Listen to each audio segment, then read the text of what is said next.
Last video में हम लोगों ने शिफ्ट एंड मूवमेंट जो है सप्लाई कर्व में वो फिनिश किया है टॉपिक। आज हम लोग अगले टॉपिक पे चलेंगे जो सप्लाई का नेक्स्ट टॉपिक होगा आपका, जो है प्राइस इलास्टिसिटी ऑफ सप्लाई। आज हम लोग बात करने वाले हैं कि सप्लाई की प्राइस इलास्टिसिटी का क्या मतलब होता है और उसके मीनिंग क्या है, उसको मेजर करने के कितने मेथड्स हैं।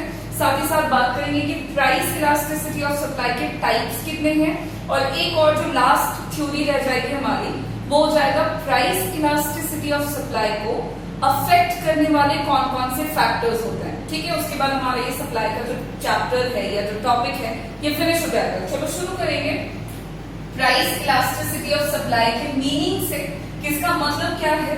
तो प्राइस इलास्टिसिटी ऑफ सप्लाई को सिंपली आप एक वर्ड में याद रखेंगे कि इलास्टिसिटी ऑफ सप्लाई की जब बात हो रही है विच मीन्स कि ये रिस्पॉन्सिवनेस को बतलाता है। ठीक है, ये रिस्पॉन्स करने का जो रेट है कि जो दर है ये उसे बतलाता है। अब रिस्पॉन्सिवनेस को बतला रहा है तो सवाल है कि किसके रिस्पॉन्सिवनेस को बताएगा और किसके चेंज होने के रिस्पॉन्स में ये बात कर रहा है। तो देखो, it is the responsiveness of quantity supplier of a commodity. ये quantity supplied of a commodity के रिस्पॉन्सिवनेस को बतलाता है। मतलब ये बता रहा है कि क्वांटिटी सप्लाई जो है आपकी किसी भी कमोडिटी की वो कितनी रिस्पॉन्सिव होगी, किसके कारण, तो due to change in own price of the commodity. मतलब जो भी वस्तु की हम बात कर रहे हैं, जो भी कमोडिटी है उसके खुद के प्राइस में जब चेंज होगा तो उस चेंज के कारण उसकी क्वांटिटी सप्लाई कितनी रिस्पॉन्सिव होगी, उस रिस्पॉन्सिवनेस के को पता करने के लिए हम जान रहे हैं यहाँ पे प्राइस इलास्टिसिटी ऑफ सप्लाई। इसको सिंपली आप ऐसे समझें कि कोई भी प्रोडक्ट है, मार्केट में उसकी कीमत जो है वो मान लीजिए बढ़ गई है, ठीक है, तो इंक्रीज हुई है, तो ये हमें पता है कि प्राइस के बढ़ने पर जो सप्लाई है वो बढ़ेगा, लेकिन वो कितना बढ़ जाएगा। जितना प्राइस में इंक्रीज हुआ क्या वो उससे ज्यादा बढ़ेगा, या प्राइस में जितना इंक्रीज हुआ क्वांटिटी सप्लाई क्या उससे कम बढ़ेगा, या उसकी इक्विवेलेंट बढ़ेगा, या फिर बिल्कुल भी नहीं बढ़ेगा। तो ये जो हो रहा है कि कितना बढ़ेगा, ज्यादा बढ़ गया या कम बढ़ गया या बराबर में बढ़ा, इसी रिस्पॉन्सिवनेस, इसे ही हम रिस्पॉन्सिवनेस कहते हैं और इसी रिस्पॉन्सिवनेस को प्राइस इलास्टिसिटी ऑफ सप्लाई के अंदर पढ़ते हैं या आप कहें कि मेजर करते हैं। अब एक चीज और देख लें कि जो प्राइस इलास्टिसिटी ऑफ सप्लाई है इसको हम डिनोट करने के लिए ये सिंबल यूज करते हैं ES। यहाँ पे ये जहां कहीं पे भी हो आप समझ जाए कि ये प्राइस इलास्टिसिटी ऑफ सप्लाई का इंडिकेशन है, सिंबल है। अब देख लेते हैं मीनिंग इसका इतना है। अब बात करेंगे प्राइस इलास्टिसिटी ऑफ सप्लाई को मेजर करने के कितने मेथड्स होते हैं टोटल। आप कितने तरीकों से इलास्टिसिटी ऑफ सप्लाई को मेजर कर सकते हैं। तो इलास्टिसिटी ऑफ सप्लाई को मेजर करने के जनरली दो मेथड्स हैं। ठीक है, सबसे पहला मेथड जो है वो है आपका परसेंटेज मेथड, जिसको हम दूसरे नाम से भी जानेंगे प्रोपोर्शनेट मेथड। दोनों जो है एक ही मेथड है, इसके नाम अलग अलग हैं, या तो परसेंटेज मेथड कह लें या फिर प्रोपोर्शनेट मेथड हो जाएगा। और सेकेंड मेथड जो है वो है आपका जियोमेट्रिक मेथड और इसी का एक और नाम है दैट इज पॉइंट मेथड। अब ये दोनों मेथड के अकॉर्डिंग हम इलास्टिसिटी ऑफ सप्लाई को किस तरह से मेजर करते हैं उसे आगे देखेंगे और फिर इसी पर बेस्ड हम लोग आगे लास्ट में कुछ न्यूमेरिकल्स भी सॉल्व करेंगे तो हमारे ये मेथड जो है वो क्लियर हो जाएंगे और इलास्टिसिटी ऑफ सप्लाई। तो चलो सबसे पहले देखेंगे हमारा जो पहला मेथड है इलास्टिसिटी ऑफ सप्लाई को मेजर करने का, दैट इज परसेंटेज मेथड, जिसका एक और नाम है प्रोपोर्शनेट मेथड। नाम से ही आपको पता लग जाएगा परसेंटेज मेथड या प्रोपोर्शनेट मेथड क्या है। देखिए, अकॉर्डिंग टू दिस मेथड, इस मेथड के अनुसार जो इलास्टिसिटी ऑफ सप्लाई है वो आपकी रेशियो होती है। ठीक है, वो अनुपात है किसकी, तो दो चीजों की। सबसे पहला है आपका percentage change in quantity supplier and percentage change in own price of the commodity. मतलब इस मेथड के अनुसार जब हम इलास्टिसिटी ऑफ सप्लाई को मेजर कर रहे होते हैं तो सिंपली हम दो चीजों का रेशियो से, दो चीजों के अनुपात से इलास्टिसिटी ऑफ सप्लाई को मेजर कर लेते हैं। और वो दो चीजें क्या होंगी आपकी, तो पहला है परसेंटेज चेंज इन क्वांटिटी। हम लोग देखते हैं कि जो क्वांटिटी सप्लाइड है उसमें कितना परसेंट चेंज हुआ है और ये किसके कारण हो रहा है। तो हम ये भी देखते हैं कि जब कमोडिटी के प्राइस में कितना परसेंट का चेंज हुआ है और उसके कारण उसके क्वांटिटी सप्लाई में कितना परसेंट का चेंज हुआ है, इन दोनों का जब हम रेशियो निकालते हैं तो हमें इलास्टिसिटी ऑफ सप्लाई जो है वो मिल जाती है। और जब हम ऐसे तरीके का इस्तेमाल करते हैं तो इस तरीके को हम कहते हैं परसेंटेज मेथड। ठीक है, अब इसी फॉर्मूला से ये भी आपका एक फॉर्मूला है जहां पर ES is equal two percent change in quantity supplied divided by percentage change in price of the commodity है। ठीक है, अब इसी फॉर्मूले को जब हम सिंबॉलिक फॉर्म में लिखते हैं तो एक और फॉर्मूला निकल के आता है जो कि यही है काइंड ऑफ, लेकिन आप वो वाला फॉर्मूला भी याद रखेंगे। जनरली हम ये और ये दोनों फॉर्मूलाज इस्तेमाल करते हैं न्यूमेरिकल सॉल्व करने के लिए।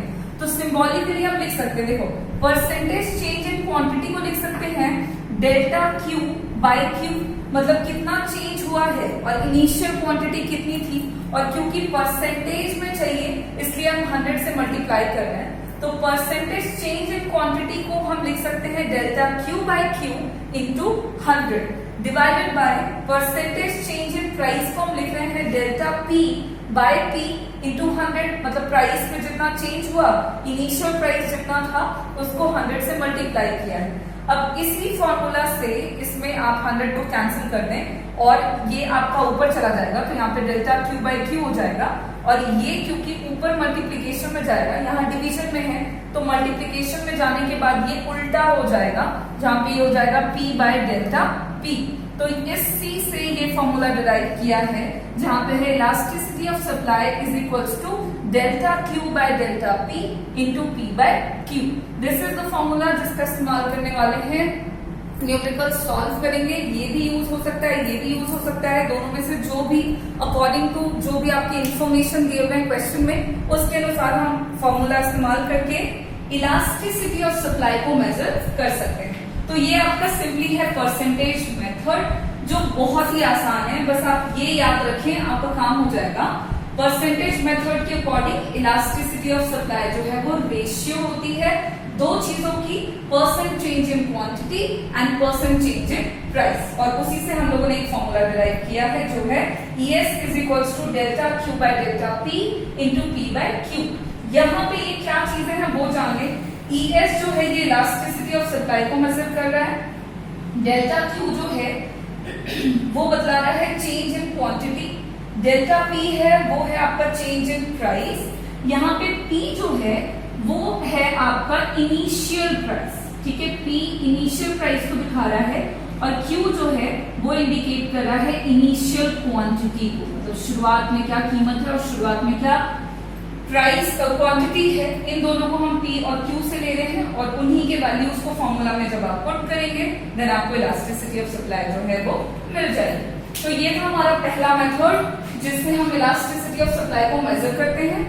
अब चलेंगे हमारे दूसरे मेथड पर जो कि था यहाँ पर हमारा जियोमेट्रिक मेथड, या जिसको हम दूसरे शब्दों में कह रहे थे पॉइंट मेथड। अब देखिए जरा कि जियोमेट्रिक मेथड क्या है या फिर पॉइंट मेथड का क्या मतलब है, या इस मेथड के अनुसार हम इलास्टिसिटी ऑफ सप्लाई को कैसे मेजर करें। तो जरा देखो, अकॉर्डिंग टू दिस मेथड, इस मेथड के अनुसार जो इलास्टिसिटी ऑफ सप्लाई होती है वो डिपेंड करती है origin point of the supply curve पर।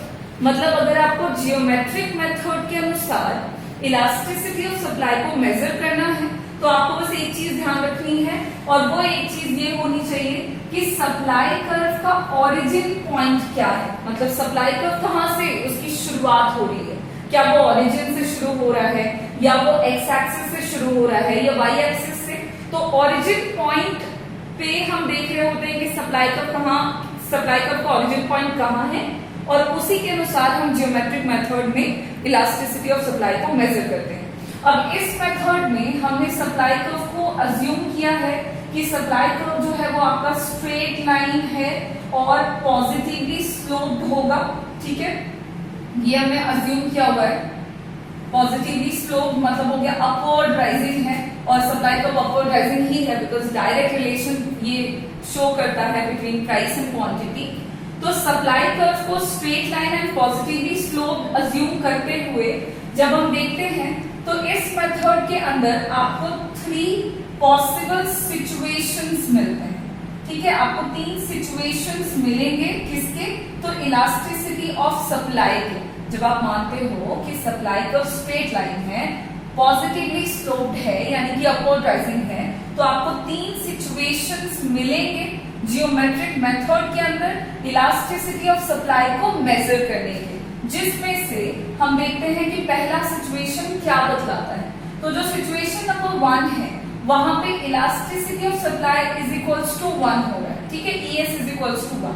अब जब ES का वैल्यू हमारा 1 के बराबर होगा तो जानने वाली बात है कि हमारी सप्लाई कर्व की शुरुआत कहां से होगी। ठीक है, तो एक्स एक्सिस पे क्वांटिटी है, वाई एक्सिस पे प्राइस लिया है, और जब इलास्टिसिटी ऑफ सप्लाई का वैल्यू 1 के बराबर होता है तो जो सप्लाई कर्व है आपका वो हमेशा शुरू होगा from the point of origin. ये ऑरिजिन से शुरू होगा। ठीक है, तो पहला सिचुएशन हमारा इलास्टिसिटी ऑफ सप्लाई का अंडर जियोमेट्रिक मेथड यही है कि जब ES is equals to 1 then the supply curve starts from the point of origin.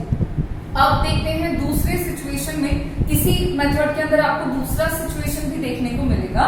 तो जो सिचुएशन नंबर 2 होगा वो है आपका कि अगर इलास्टिसिटी ऑफ सप्लाई ES का जो वैल्यू है अगर वो 1 से बड़ा होगा, when the elasticity of supply is greater than 1, then जानने वाली बात है कि सप्लाई कर्व जो है वो स्टार्ट कहां से होगा, उसका ओरिजिन पॉइंट कहां होगा।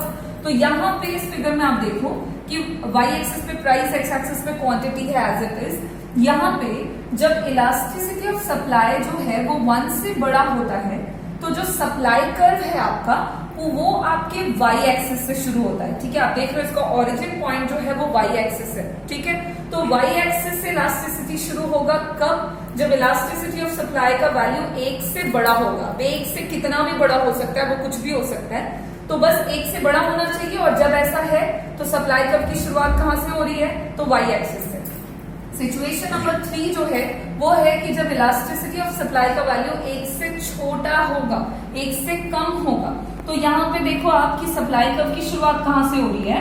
तो y एक्सिस पे हमने प्राइस लिया, x एक्सिस पे हमारा क्वांटिटी है, और जब इलास्टिसिटी जो है उसका वैल्यू 1 से कम, देन सप्लाई कर्व की जो शुरुआत है वो हो रही है आपकी कहां से? तो x एक्सिस से। ठीक है, तो सप्लाई कर्व जो है वो आपका x एक्सिस से शुरू हो रहा है। ये 3 पॉसिबल सिचुएशंस होते हैं जिनके बेसिस पे हम इलास्टिसिटी ऑफ सप्लाई को मेजर करते हैं। और ये 2 तरीके हैं, एक है परसेंटेज मेथड, दूसरा है जियोमेट्रिक मेथड, जो कि इलास्टिसिटी ऑफ सप्लाई को मेजर करने के मेथड्स कहलाते हैं। और हमने देख लिया इलास्टिसिटी ऑफ सप्लाई का मतलब एक वर्ड में एंड इसका इंडिकेशन। ठीक है, यहाँ पे हमने प्राइस इलास्टिसिटी ऑफ सप्लाई का मीनिंग देख लिया, उसके मेथड्स देख लिए हैं। अगले वीडियो में हम लोग बात करेंगे कि इलास्टिसिटी ऑफ सप्लाई जो है उसको अफेक्ट करने वाले फैक्टर्स कौन कौन से होते हैं, या आप उसको दूसरे शब्दों में कह सकते हो कि इलास्टिसिटी ऑफ सप्लाई को कौन कौन से इलास्टिसिटी ऑफ सप्लाई किन किन फैक्टर्स पर डिपेंड करता है। ठीक है, थैंक यू।